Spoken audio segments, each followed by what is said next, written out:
Dati, mga kababayan, naniniwala ho talaga ako, na malakas si Inday Sara Duterte. Dati 'yon. Ano ho, nung panahon na talagang buong-buo ang unit team, lagi ko hong sinasabi, "Kayong mga" pasensya na do'n sa mga kakamping ka, gusto ko lang, mismong banggitin kung ano yung dati kong binabanggit, okey? Dahil tayo po mataas ang respeto na natin po sa mga kakamping. Sabi ko dati, "Kayong mga dilawan, kayong mga pinklawan, malabo na kayong makabalik." Ayan, madami po. Sino po dito ang mga aminado na gano'n ang iniisip dati? Malabo na kayong makabalik kasi susunod kay PBBM si Inday Sara na. Ayan, 'di ba gano'n po yung mga sinasabi natin dati? Hindi ko naman alam na magkakaganito, eh. Oo, hindi ko naman alam na kumbaga bigla silang magsisibaliktaran ho, mga kababayan. Biglang, um, ano tawag dun, biglang ng bibintang ng walang katotohanan, biglang dumadatkilab. Oh, Jordan G, shout out sa'yo. So ngayon, sabi ko, ano na kaya ang sitwasyon ng ating Vice Presidente? Si Jordan,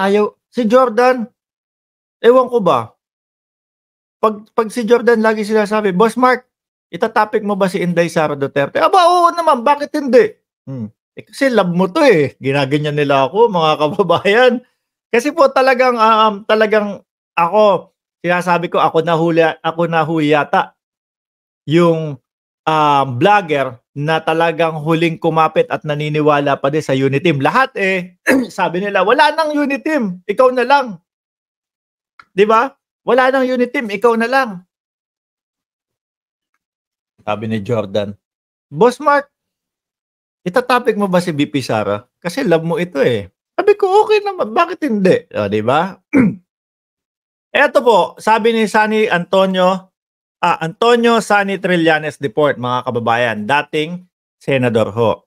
"I don't think Sara Duterte would be able to revive yung kanyang winning political stock kasi ang dami ng lumalabas na issue." Ayan. So ngayon, mga kababayan, gano'n na din po ang nakikita ko, 'no? Gano'n na din po yung nararamdaman ko, mga bossing. Una, si tatay. Bintang, bintang, bintang, bintang, bintang kung ano-anong sinasabi.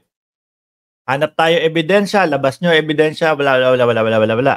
Doon ako unang nawalan ng gana, mga bossing, kay dating Pangulong Duterte. Doon ako unang nawalan ng gana. Nagbintang, walang naipakita. Tapos, mga sumunod na mga araw, gano'n pa din, paulit-ulit, wala pa ding mga ebidensya. Sabi ko, destabilisasyon 'to. Pagpapabagsak sa gobyerno ito. Sabi ko parang, "Sorry, babaklas ako ng suporta sa inyo." Ano ho, pero ang paniniwala ko nun is hindi na ako susuporta sa Duterte, but hindi ako susuporta sa pagpasok ng ICC.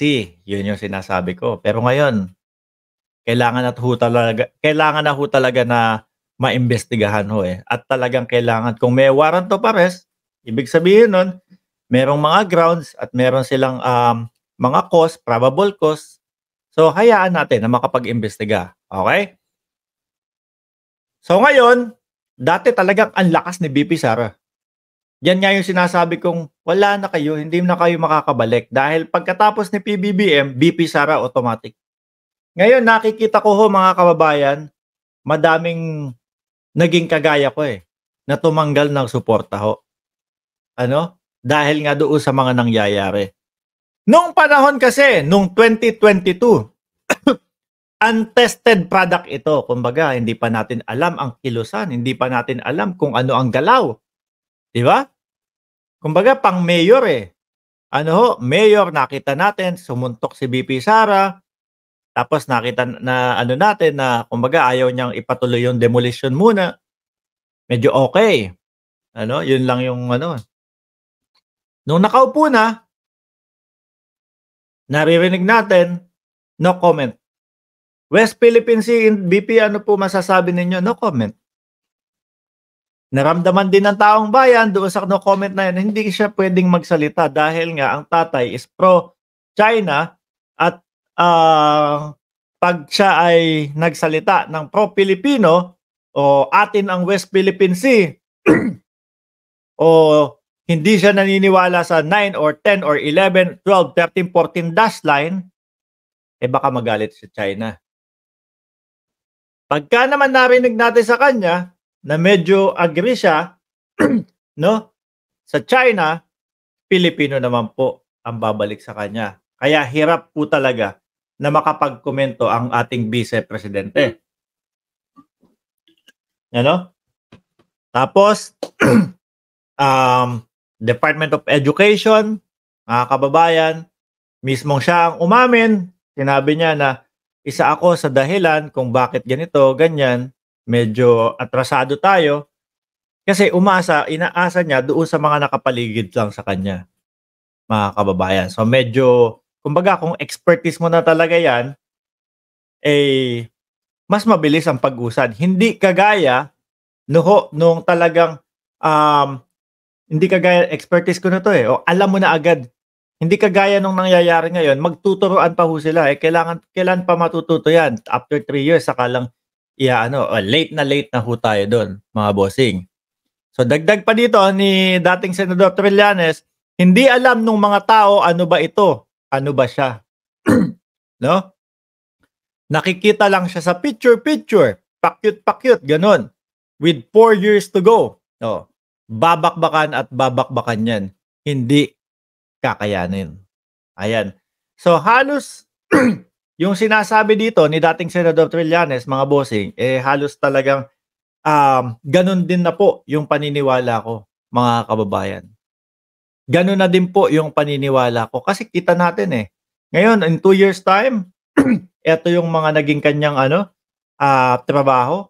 Ganito yung kanyang mga nagawa.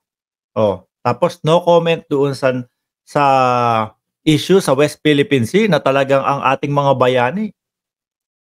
Sinabi, dati pa lang, di ba?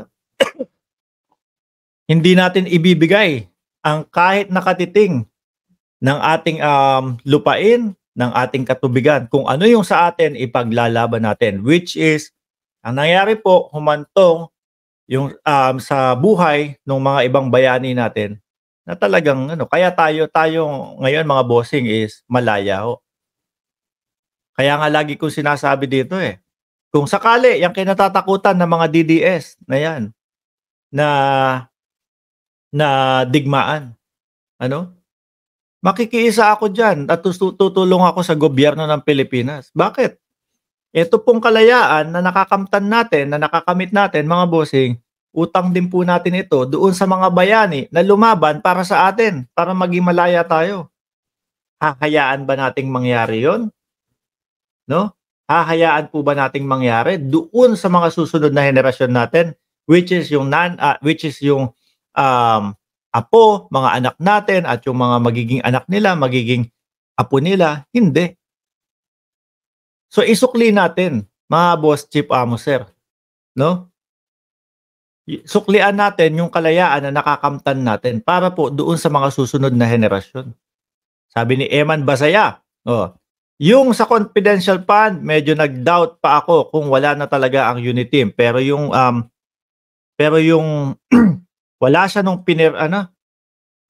pinirmahan ng additional teachers allowance, buo na talaga ang loob ko. Yan. Sabi ni Tita Madel, to you, Madrid here, sir. Salamat po. No comment sa West Philippine Sea. Bullying ng China at tatay niya pinamigay yung tubig lang daw at papel lang daw. Bob Sidigong, walang malasakit sa pagmamahal sa Pilipinas. Ito ang totoo. Ramdam at na din po alam na ng taong bayan po, mga bossing. So ako, mga boss, malamang sa alamang ho, sa 2028 ay ganito din po ang mangyayari diyan, mga kababayan. No? Isa sa sumira na din sa kanya, yung tatay, yung anak, oh. At yung mga vloggers, mga kababayan. Yung mga vloggers at sino pa? At yung mga supporters din no, ng mga DDS, sila-sila lang din po yan mga kababayan. Kung ano-ano ang pinapauso eh. Rally dito, rally doon. Paninira sa Pangulo, paninira doon. Sabi ni Kaloyal, Mikuls, Rabbit Tree, hindi pwede ang maging susunod na presidente ay may attitude, sabi niya. Nabudol tayo ng Penta Kingdom. Sabi ni Tita Madel to you. No, sana sa 2028 pwede pa i-re-elect si PBBM. Hindi po pwede 'yun eh. No, pero kung sakali po kung sino ang itaas na kamay ni Pangulong Bongbong Marcos, mga kababayan, susuportahan ho natin, mga bossing. Okay? Eh, kilala ko naman ang ating presidente, hindi mag-aangat ng kamay yan ng, kumbaga, mapapahamak ang bayan natin.